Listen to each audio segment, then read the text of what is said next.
Assalamualaikum warahmatullahi wabarakatuh. Halo teman-teman, balik lagi bersama saya. Di sini saya akan menjelaskan lagi tentang serba-serbi ichtiologi dengan tema yang baru, yakni sistem saraf ikan. Langsung aja ke videonya. Sistem saraf ikan atau fishes.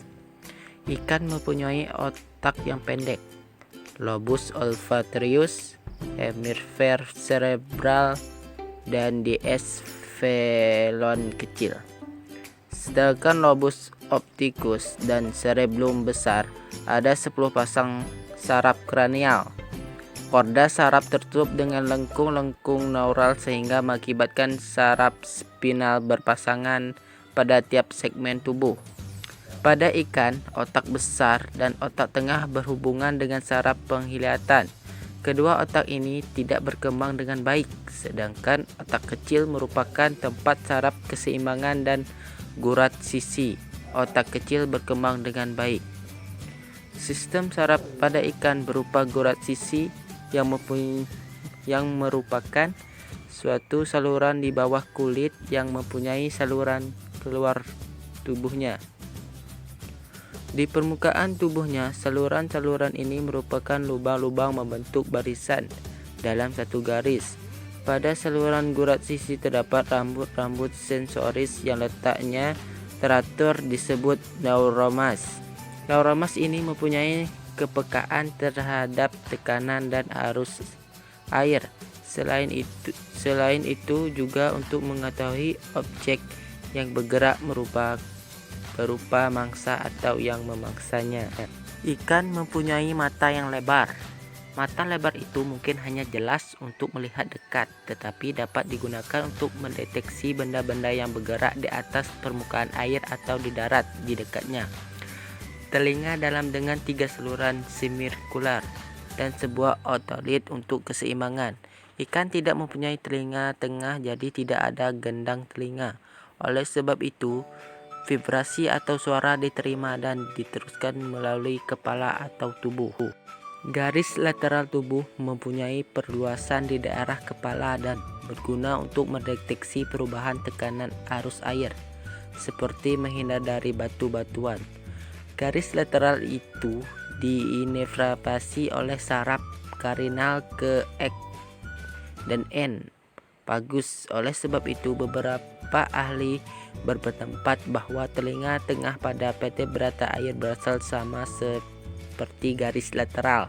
Selain memiliki gurat sisi, ikan juga memiliki telinga yang berisi reseptor untuk keseimbangan atau labirin dan reseptor pendengaran.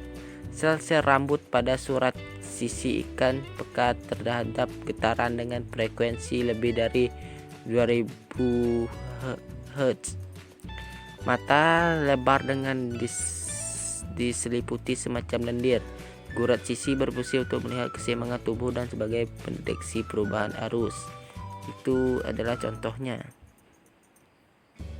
dari gambar yang tertera di layar. Perkembangan indera pada ikan. Perkembangan sistem saraf dan selnya sebagai alat pertahanan dan berburu dan penginderaan pada ikan. Kebanyakan makhluk hidup mampu menghasilkan aliran listrik yang digunakan untuk impuls saraf.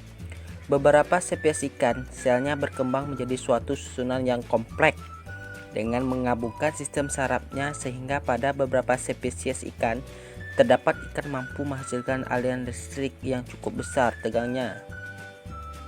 Susunan sel yang dimiliki seperti tumpuan baterai yang dipasang seri dan otot pada belut listrik yang digunakan untuk berburu atau sebagian ancam kepada pemangsa.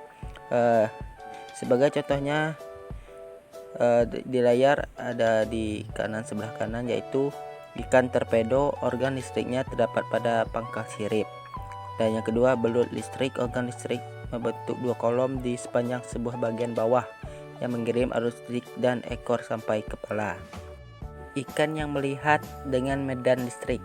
Selain ikan yang bersenjatai dengan muatan listrik potensial, ada jenis ikan lain pula yang menghasilkan sinyal bertegangan rendah 2 hingga 3 volt.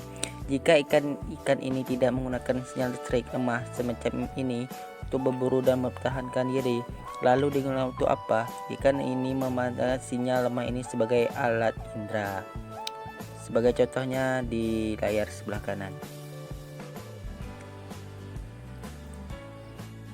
Baiklah teman-teman, itu saja yang video dari saya. Semoga bermanfaat. Semoga bisa ketemu lain di video yang lainnya. Wassalamualaikum warahmatullahi wabarakatuh.